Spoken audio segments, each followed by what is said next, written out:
नमस्कार दोस्तों कल्पना कीजिएगा कि आपका बेटा या फिर बेटी सुबह घर से निकले कोचिंग सेंटर के लिए या अपनी पढ़ाई करने के लिए, अपने सिलेबस को पूरा करने के लिए, अपने भविष्य को बनाने के लिए। तब आप उससे क्या कहते हैं? अपने बच्चे से, अपने बेटे से, अपनी बेटी से आप यही कहते हैं ना, बेटा अच्छे से पढ़ना, मन लगा के पढ़ना और जल्दी घर वापस आना, टाटा बाय बाय। लेकिन कुछ घंटों बाद आपके फ़ोन पर एक कॉल आए कि जिस कोचिंग में आपका बच्चा पढ़ने गया था वहाँ पर भीषण आग लग गई है और अब कोई नहीं जानता कि वो उस आग के जो अंदर फंसा हुआ बच्चा है आपका, वो ज़िंदा है भी या फिर नहीं है।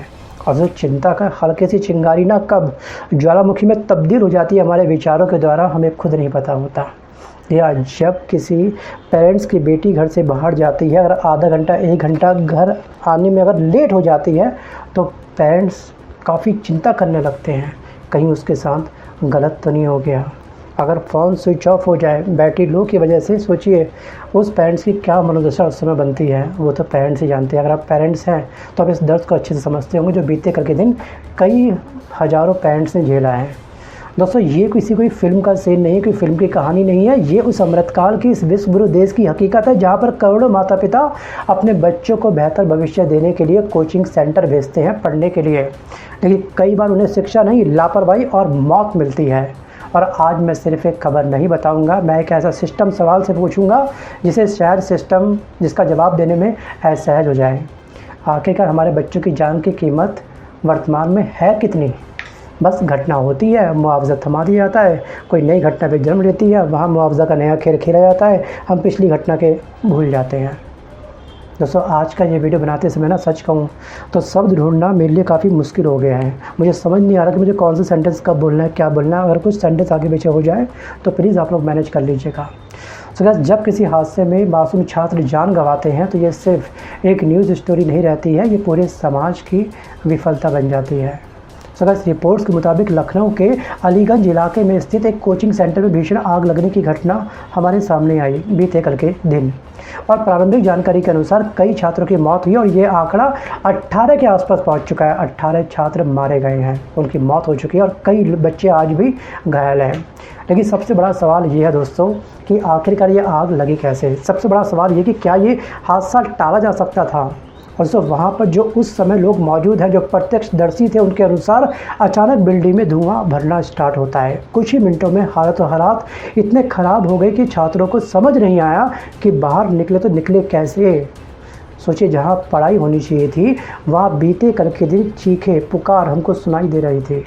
जहाँ सपने बन रहे थे वहाँ ज़िंदगी बचाने की जद्दोजहद चल रही थी बीते कल के दिन। और दोस्तों बताया ये जा रहा है कि कई छात्रों ने खिड़कियों और ऊपरी मंजिलों से बाहर निकलने की कोशिश की। फायर ब्रिगेड और रेस्क्यू टीम मौके पर पहुंची, घंटों तक बचाव अभियान चला, लेकिन तब तक बहुत देर हो चुकी थी। और यहीं शुरू होता है वो सवाल जो पूरे सिस्टम से पूछा जाना चाहिए। जी हाँ, अब असली सवाल ये है कि ये हादसा था या फिर एक लापरवाही। दोस्तों अभी चंद दिनों पहले दिल्ली के मालवीय नगर एक होटल के अंदर किस तरह की लापरवाही देखी गई। जी हाँ, परमिशन थी 5 कमरों की, बना दिए गए 25 कमरे। आखिरकार ये हिम्मत उन होटलों के मालिकों के अंदर कैसे आई? सोचिए एक बार, क्या दाल में काला है या फिर पूरी दाल ही काली है? आपको क्या लगता है? वापस आता हूँ इस टॉपिक की तरफ, इस दुर्घटना की तरफ। दोस्तों आग लगना ना कभी कभी दुर्घटना हो सकता है, लेकिन लोगों को या फिर लोगों का बाहर न निकल पाना दुर्घटना नहीं बल्कि व्यवस्था की एक बहुत बड़ी विफलता होती है। अगर किसी बिल्डिंग में सैकड़ों छात्र पढ़ते हैं, रोज़ बच्चे आ रहे हैं, रोज़ बच्चे जा रहे हैं, तो क्या वहाँ पर्याप्त फायर सेफ्टी होनी चाहिए थी या फिर नहीं होनी चाहिए थी? बताइए एक बार। अगर नहीं थी तो उस बिल्डिंग को सील क्यों नहीं कर दिया गया? जो उस बिल्डिंग का मालिक है उसके पास उसके ऊपर लाखों करोड़ रुपए का फ़ाइन क्यों नहीं लगाया गया? क्या पैसा दे करके मामले को रफा दफा कर दिया गया, खामी को छुपा दिया गया? सो गाइस, क्या इमरजेंसी एग्जिट होना चाहिए था या फिर नहीं होना चाहिए था? सोचिए एक बार, क्या सरप्राइज इंस्पेक्शन निरीक्षण ऐसी बिल्डिंग का नहीं होना चाहिए? सोचिए, क्या प्रशासन को समय पर जांच नहीं करनी चाहिए? सो गाइस, इन सवालों का जवाब ना हर समझदार व्यक्ति हाँ में देगा। जी हाँ, लेकिन कुछ लोग होते हैं बेतुके लोग जो काफ़ी बेतुका बयान देते हैं। जी हाँ, लास्ट वीडियो में मुझे याद है कि मैंने मालवीय नगर से संबंधित जब वीडियो बनाया था उसमें एक यूज़र ये कमेंट लगता है कि जितनी चाबी भरी राम ने उतना चले खिलौना, उनकी नियति में ऐसी मौत लिखी होगी। तुम लोगों के लिए ना कहना काफ़ी आसान है। जिसने अपने परिवार का वो व्यक्ति खोया होगा इस हादसे के अंदर ना, वो उसको दोष नहीं देगा, वो दोष देगा सिस्टम की लापरवाही को। जी हाँ, कमेंट करना काफ़ी आसान है। सो गाइस मेरा मन था कि उस व्यक्ति को जिसने कमेंट किया उसको मैं अलग से एक ऐसा रिप्लाई करूं जो शायद ज़िंदगी भर कभी वो व्यक्ति सो नहीं पाता। बट क्या करें, सोशल मीडिया प्लेटफॉर्म है, कोई कुछ भी बोल सकता है, किस किस से भिड़ोगे। सो गाइस सोशल मीडिया पे कभी कभी हम कह सकते हैं कि पागल सांड की तरह लोग घूमते हैं। तो कभी भी पागल सांड आता है ना तो मुझसे भिड़ते नहीं हैं, हम फिलहाल कुछ टाइम के लिए साइड हो जाते हैं, पागल सांड को जाने देते हैं और इसी में ही समझदारी होती है। शायद वो आज वीडियो देख रहा होगा इसको, तो शायद वो दोबारा से कुछ ऐसे कुछ कमेंट करेगा, वीडियो को डिसलाइक करेगा। अगर आप उस विचारधारा के व्यक्ति हैं तो प्लीज़ इस वीडियो को डिसलाइक करिएगा, इस वीडियो को अभी प्लीज़ आप लोग क्लोज कर दीजिएगा। फिर मैं आता हूँ दोस्तों वापस टॉपिक की तरफ। सो गाइस अब ध्यान रखिएगा कि दिल्ली, राजकोट, अस्पताल, होटल, कोचिंग सेंटर, हर जगह हादसे के बाद एक ही स्क्रिप्ट दोहराई जाती है। और ये घटना पहली घटना नहीं हुई है, पहले भी कई बार ऐसी घटनाएं हो चुकी हैं। हर साल ऐसी घटनाएं होती है क्योंकि हमारा देश, हमारा ये विश्व गुरु, हमारा ये अमृतकाल बिग बॉस का शो बन चुका है, जहाँ पे एक नया एपिसोड रोज लॉन्च होता है। क्रिंच एपिसोड, हम नया एपिसोड देखते हैं, ओ माय गॉड ये हादसा हो गया, अच्छा कमरे इतने थे इतने बना दिए गए, ओ माय गॉड ये तो गलत हुआ, अच्छा बच्चे 18 बच्चे मारे गए इस आग के अंदर, ये तो बड़ा गलत हुआ। फिर एक नया एपिसोड आता है, इस वाली घटना की जांच हुई या फिर नहीं हुई हमारा इस पर ध्यान नहीं जाता है। सोचिए क्या उन परिवार वालों को इंसाफ मिला, हमें ध्यान नहीं जाता है। बस एक ही स्क्रिप्ट हर बार सेम दोहराई जाती है। ज़बरदस्त ध्यान रखिएगा कि हमारे देश में हादसे कम नहीं होते हैं, लेकिन उनसे सबक लेना अब बहुत कम होता जा रहा है। हम किसी भी हादसे से कुछ सबक नहीं ले पा रहे हैं, बस लेट इट बी, जाने दो। दोस्तों मैं किसी राजनीतिक दल की बात नहीं कर रहा हूँ, ध्यान रखिएगा, मैं जिम्मेदारी की बात कर रहा हूँ इस वीडियो के माध्यम से। क्योंकि जब कोई बच्चा कोचिंग जाता है ना तो उसके माता पिता, सरकार, प्रशासन और संस्थान तीनों पर भरोसा करता है उस समय। जी हाँ, इन तीनों पर भरोसा करता है एक माता पिता।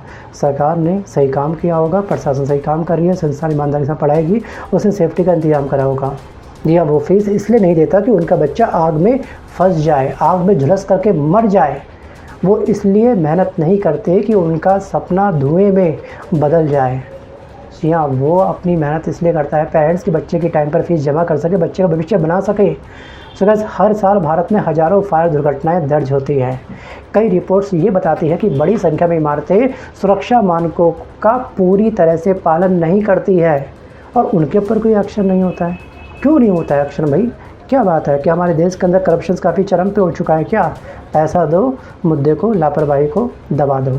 इस लापरवाही को लेकर के अब आपका क्या विचार है? क्या सच में आटे में नमक चलाया जा रहा है, फिर नमक में आटा चलाया जा रहा है? Think about it. अब दोस्तों एक सवाल यहाँ पर यह भी है कि जांच सिर्फ हादसे की बात क्यों होती है?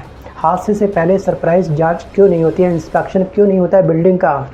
कार्रवाई मौतों के बाद क्यों होती है? सवाल ये है, मौतों से पहले आखिरकार कार्रवाई क्यों नहीं होती है? और सबसे बड़ा सवाल ये कि जब नियम मौजूद हैं तो उनका पालन कौन करवाएगा? इस घटना के बाद नेताओं ने दुख जताया, जैसे हर बार होता है। आपको याद होगा कि एमपी के अंदर गंदे पानी, दूषित पानी की वजह से मासूम बच्चे मारे गए थे बड़ी संख्या में। क्या हुआ? उस नेता का ट्रांसफ़र हो गया जिसकी जिम्मेदारी थी। जी हाँ, निकम्मा केवल निकम्मा रहेगा ना। आज इस पद पर है, इस डिपार्टमेंट के अंदर है, वहाँ निकम्मापन दिखाया, नए डिपार्टमेंट में जाएगा, वहाँ लापरवाही करेगा। अरे ऐसे नेताओं को कम से कम 15 से 20 साल के लिए ब्लैक लिस्ट कर दो, पनिशमेंट कुछ तो दो। सोचिए, सरकारी जॉब के लिए, एक पियोन की जॉब के लिए भी आप लोग प्री मेंस पता नहीं कितने एग्ज़ाम करवा लेते हो, बट नेता बनने के लिए कोई क्वालिफिकेशन नहीं चाहिए, बस नेता का बेटा होना चाहिए, बस केवल नेता आप खुद पे खुद बन जाओगे। सोचिए, घटना के बाद नेताओं ने दुख जताया, सरकार ने जांच के निर्देश दिए, अधिकारियों ने कार्रवाई का आश्वासन दिया और ऐसा होना भी चाहिए था। लेकिन आज जनता सिर्फ बयान नहीं चाहती है, जनता जवाब चाहती है कि आखिरकार जिम्मेदार कौन था, किसकी निगरानी में ये संस्थान चल रहा था, क्या सभी सुरक्षा मानकों का पालन हुआ था? अगर नहीं हुआ था तो कार्रवाई पहले क्यों नहीं हुई? जी हाँ, क्योंकि अगर जवाबदेही तय नहीं होगी तो अगला हादसा सिर्फ समय का इंतज़ार करेगा, सही समय पर एक नया हादसा जन्म ले जाएगा। दोस्तों इस देश में करोड़ों माता पिता अपनी ज़रूरतें को काट करके, जी हाँ, अपनी ज़रूरतें जो होती हैं उसको टाइट करके या फिर उसको कुचल करके बच्चों की फ़ीस जमा करते हैं, बच्चों को पढ़ाते हैं। जी हाँ, कोई पेरेंट्स ऑटो चलाता है, कोई मजदूरी करता है, कोई ओवरटाइम करता है, कोई दुकान संभालता है, कोई खेत में अपना पसीना बहाता है ताकि उनका बच्चा पढ़ लिख करके ज़िंदगी बना सके। लेकिन जब पढ़ाई की जगह मौत की खबर घर पहुँचे तो ये सिर्फ एक परिवार की त्रासदी नहीं होती है, ये पूरे समाज की हार होती है। और दोस्तों आज का सवाल सिर्फ लखनऊ का नहीं है, आज का सवाल है हर शहर का, हर कोचिंग सेंटर का, हर स्कूल का, हर संस्थान का। क्योंकि आग सिर्फ एक बिल्डिंग में नहीं लगी, जी हाँ, उसने हमारे सिस्टम की कमजोरियों को भी उजागर कर दिया है। जी हाँ, उम्मीद है कि जांच निष्पक्ष होगी और वो भी बहुत ही जल्द होगी, दोषियों पर कार्रवाई होगी, ऐसी मैं उम्मीद करता हूँ। लेकिन उससे भी ज़्यादा ज़रूरी है कि भविष्य में कोई माँ अपने बच्चों का इंतज़ार करते करते उसे खो ना दे। बस इस बात का ध्यान रखना है हमारी सरकार को। और दोस्तों याद रखिएगा कि हादसे अचानक नहीं होते हैं, हादसों को लापरवाही पैदा करती है।